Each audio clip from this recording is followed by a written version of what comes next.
the most interesting part of this story is not the extremes and the absolute worst violence that is experienced by women, or the worst violations. It's the really subtle stuff that we've just become so used to in our society. And those are the scenes in the film that I find really interesting. They're the everyday occurrences that happen to young girls, you know, and women, that we've just become, that we all grew up sort of feeling very used to and accepting of. And so that's the part of is the ambiguity around all of this stuff that I think Emerald's really looking at in this story. Obviously there's a very clear right and wrong at the heart of this story, and that's what her kind of path is, trying to sort of correct. But there's also, throughout, there's these moments that you can justifiably have two different perspectives on, and I think it's those grey areas that we don't talk about that are the areas that are really interesting. I do think we do, women, and particularly now even more so, there feels like this real strength of community between women, and we do look out for each other even more so now.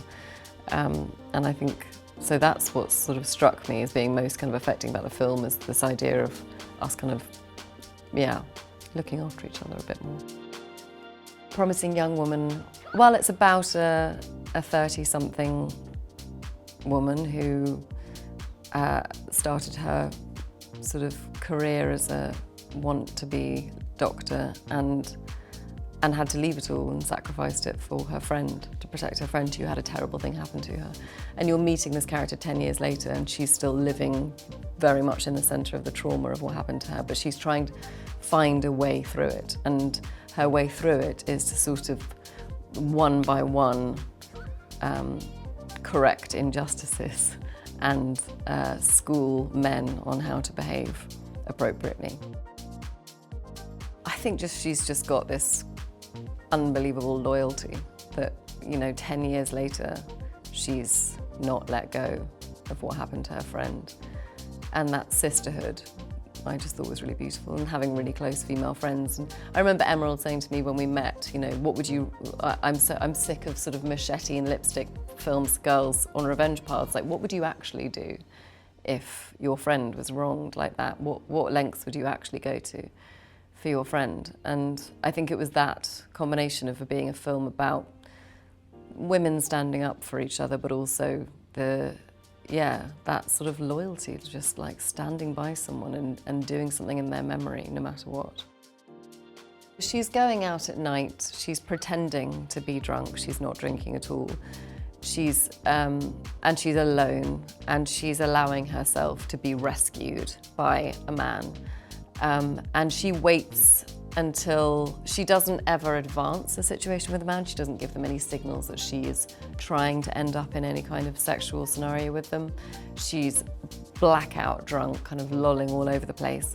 And she waits until the moment when the man takes advantage of that. And then she immediately snaps out of it and reveals that she's sober and teaches them a lesson.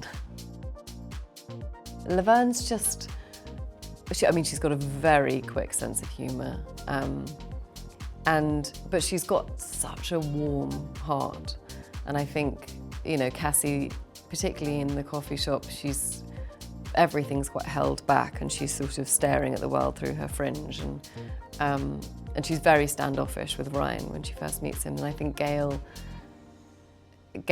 it brings the sort of joy. You know, I think if she was paired with anyone else at work, she could live a very miserable life, but Gail is joyful, and Laverne is joyful. Laverne is so joyful. I mean, she's always singing and, you know, sort of larking around, and I think that kind of warmth and goodness kind of came out in that part.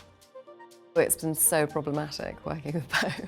I honestly can't remember last time it was a problem laughing at work. You know, I haven't been working on such serious films. No, he's ruined so many takes by making me laugh. But he's just so quick, and he'll never do a scene without just adding one other thing in, and it's usually the thing that like just completely ruins me, and then I'm gone. But yeah, he's just great, and it's hard to imagine anyone apart from Bo playing that part, because the film needs that kind of humour at the centre of it. She's just a complete delight all the time. And I remember like a couple of days into filming being like, we should send out a memo to all other directors that you can just be lovely and pregnant, but you can just be lovely all the time and get the job done brilliantly. I just haven't seen her lose her rag, and she's just lovely and really insightful and smart and direct, and she doesn't mess around. And she can give a like perfect note as soon as you need it. She doesn't ever cut the camera until she's happy. Yeah, I mean, she's literally, and it would never in a million years cross your mind that she hadn't directed 15 other films if you didn't know that this was her first feature, because she's just completely at home. I just hope audiences have a great time. I just think, like, I want audiences to feel the way that I did when I read it and I got to the end and was sort of gasping for breath, having laughed and cried and been slightly scared. And, you know, I just think, I never want to prescribe things, and I've been part of films before that have sort of tackled tough subject matters, but ultimately you go to see a film to escape and have fun and enjoy, and I just think this is this just has every element of that. It has like a huge romance, and it's funny, and it's a bit scary, and it's dark and wry and beautiful to look at.